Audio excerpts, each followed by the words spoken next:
Welcome to the Rockabye Revenue Podcast with me, Abby Watson.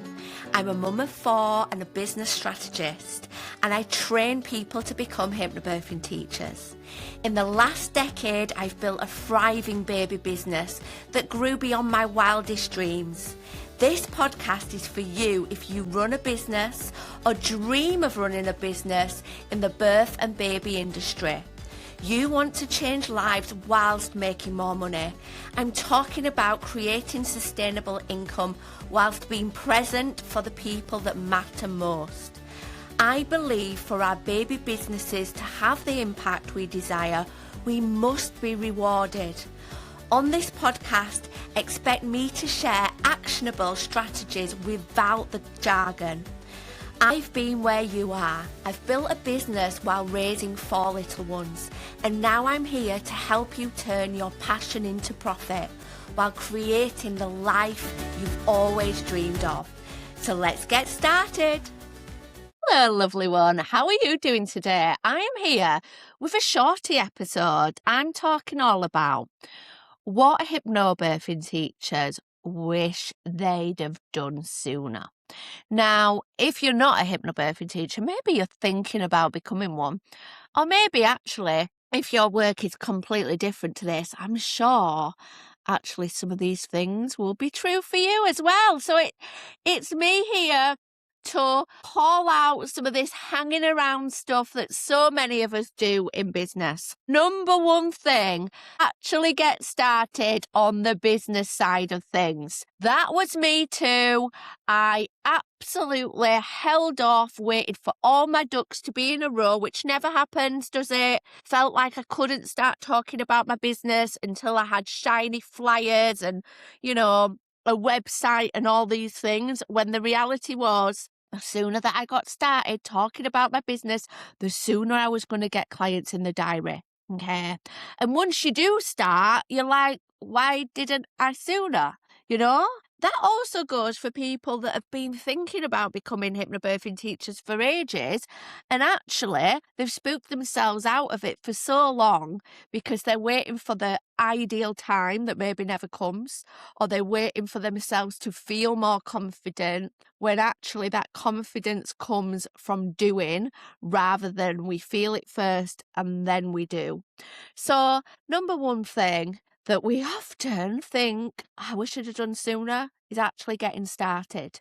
So whatever you're doing in your life or business, like that thing you want to do, start now, because actually yesterday was the best time. Today is the second best time. Number 2 thing that hypnobirthing teachers wish they'd have done sooner was charging well. They wished they'd have charged well for their services. So many hypnobirthing teachers, me included, when we start out our businesses, we get scared of saying our prices out loud. We're like, oh, I don't know what to charge. We feel like we should undercharge what everybody else is charging because we're not as experienced, and we charge far less than what our courses are worth. And then when we actually dare to put our prices up and we see that nothing bad happens, we suddenly don't have an empty diary, the bookings are still coming, people are still valuing your services, we think, why didn't I do it sooner? So yeah, don't be that person. Charge well from day one. Charge well from day one.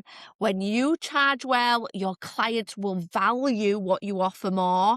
They will, be more invested because they've had to invest more. They've got more skin in the game, and they will almost reflect your confidence in what you're offering by your price. So charge well from the get-go. And third thing that hypnobirthing teachers wish they'd have done sooner was this, and this is a biggie. Stop comparing themselves to other people. So many hypnobirthing teachers tell me this, that when they started out, they followed every single hypnobirthing business that they ever stumbled across on social media. They did it maybe initially for ideas, inspiration, but then it meant that actually their newsfeed was full of other hypnobirthing teachers. Then they found that suddenly the comparison was kicking in. Oh my gosh, she's so good at what she does. She's got more skills than me.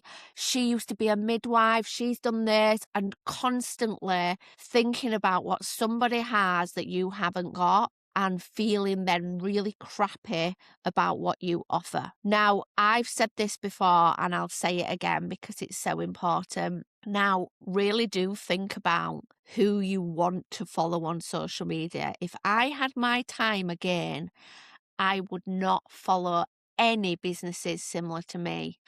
I would maybe look at them from time to time. Always great to see what's going on with other people. But by following them, I'm opening the floodgates for me seeing so much of what everybody else is doing, which naturally will make us compare. Imagine how we'd feel if we were the only person in the world offering hypnobirthing. How would we act? What would we do? What would we say? But throw that comparison in, throw that whole like view of, oh, what's she doing? How's she doing it? What they talking about? Like that overcomplicates everything. It puts that doubt in. It makes us unfairly compare ourselves to everybody's highlights and not the true reality. So do yourself a favour and, prevent these opportunities for comparison. Comparison is a very human thing to do, but if we can reduce the opportunities, like be mindful of who we follow, be mindful of when we look at stuff, and catch ourselves when we're doing it, catch ourselves when we are playing those awful games with ourselves of thinking about other people and how great they are to knock us down. I've had the privilege of seeing inside people's businesses. And I tell you this, however incredible other business owners are, know that they'll absolutely have their hang-ups too. Take that as your reminder that just because you think you're not as good as everybody else, it doesn't mean it's true. It absolutely does not mean it's true. Comparison, what is that phrase anyway? Like, comparison is the thief of joy. It's so blooming true, whether we're comparing in terms of our personal life, whether we're doing it as a business owner. It's the one sure way that we are going to feel crap and we are going to have a poor mindset regarding what we do. So, yeah. So many hypnobirthing teachers tell me they wish they'd have stopped comparing themselves to others early on. Take that as your sign to stop doing it right now. Right now. Remove those opportunities for comparison and catch yourself when you are doing it. The thing that makes you special, the thing that makes you amazing at what you do is you. And it's not serving anyone well by criticizing yourself or thinking about what you're not rather than all the wonderful things that you actually are. So that's it for this quick episode today. I hope you found it useful. I hope you can take something from it. And as always, I would love you to share this episode with somebody that you think might find it useful. Maybe it's that person that compares themselves too much to other people. Maybe it's that person that's thinking about becoming a hypnobirthing teacher, but they're holding off getting started. Maybe it's somebody that is going to make that mistake of undercharging. They need to hear this message. Yeah? And if you are listening to this and you are thinking about becoming a hypnobirthing teacher, please come and have a look at our training at Love Your Birth. We offer fully accredited packages of training that not only give you everything you need to teach incredible hypnobirthing courses, all the skills to teach incredible hypnobirthing courses, but also the business tools too, so that you have the best chance possible of making an incredible success of this. So come and get in touch at loveyourbirth_training and say hello, or come and have a look at my website, www.loveyourbirthtraining.com, and have a look at our fabulous training packages. I shall see you next time for another episode of Rockabye Revenue. Keep on changing lives. Bye. Thank you for listening to Rockabye Revenue. I hope this episode has left you with some fresh ideas and bundles of motivation. If you enjoyed this episode, do make sure you click subscribe so you never miss an installment.